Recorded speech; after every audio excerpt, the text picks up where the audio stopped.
Good morning जय जगन्नाथ।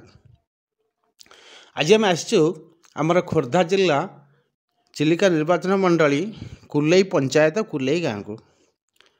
आज हूँ मेरू आमर जो 21 दिन आमर दंड यात्रा हुए। प्रत्येक गाँव में ठाकुर बुलिकी आसला पर निज कोठी रे आमर अग्नि परीक्षा हुए। आ प्रत्येक भक्त कंटारे गड़ती। ये सब कंटा से माने सब जंगल संग्रह करते। आमर बुढ़ाणी कंटा, खजुरी कंटा, एमती विभिन्न प्रकार कंटा से माने पूरा जंगल सुखैकी आणिकी रखि था। मेरु संक्रांति दिन प्रथमे जतक पूजा विधि सर तापर सरला से समस्त कंटारे गड़े। कंटारे गड़ला से श्राहन करने जी। श्राहन शेष होगापर से पोखरी कूल से ठाकुरंकर भोग लगी हम। से भोग पूजा सरला से आसवे। आसला फेर ठाकुरंकर आमर गोटे अग्नि परीक्षा अच्छी।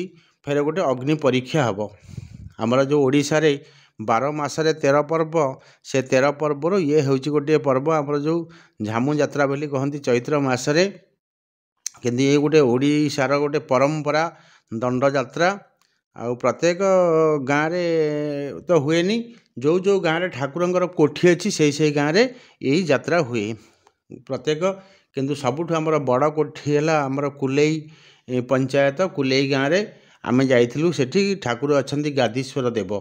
सेठी जाइलु। सेठी बहुत भक्त भी समागम होती।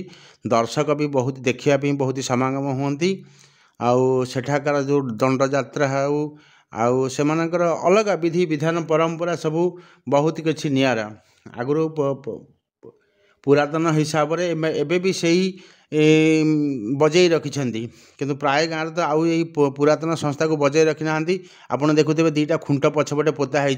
से 2टा खुंटे जे पाट दंडुआ सी प्रथमे गोड़ 2टा को बांधिकी से झुलैकी रखिए। तले निआं जला हो से निआरे एपट सेपट होते। यहाँ गोटे परंपरा अच्छी।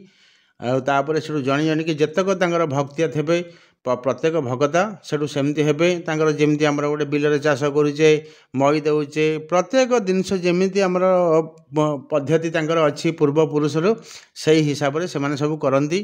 कलापर पूरा निष्ठार सहित आमर मीन गलापर मेष संक्रांति पर्यंत मीन ठू आमर 9 दिन पर आरंभ हुए। यहाँ हूँ 21 दिन यात्रा। तेणुक प्रत्येक गाँव को ठाकुर जाती दंड यात्रा प्रत्येक गाँव में होती। किंतु लास्ट दिन से माने कोठी के आसिकी आमर कोठी रे यही गुड़ाक जो विधि विधान अच्छी यही गुड़ाक हुए। दंड यात्रा तो किए तो कहती दांडरे होइथिबारु दंड यात्रा। किंतु किछि लोकंक मतरे दंड यहाँ खरा दिन चैत्र मास 40-45 डिग्री खरारे दिन जाक पूरा ना पानी पीब पूरा उपवास यही व्रत करा जाए। तेणुक ये भी गोटे दंड आउ बहुत निष्ठार सहित करती।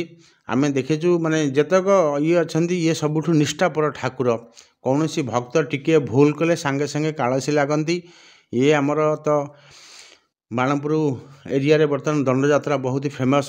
प्रत्येक गाँव में ठाकुर बुली बुली दंड यात्रा करती। लास्ट दिन से कोठी की आसती। आज आम आसीचु से कुल्लई गाँ आमर जदि 16 नंबर जातीय राजपथ ठारू आमर नाचुणी ठरू राइट के वेस्ट साइड की आपड़ 5 किलोमीटर जीवे आसब कुल्लई छक। कुल्लई छकरू से कुल्लई गाँटा 1 किलोमीटर आसतु।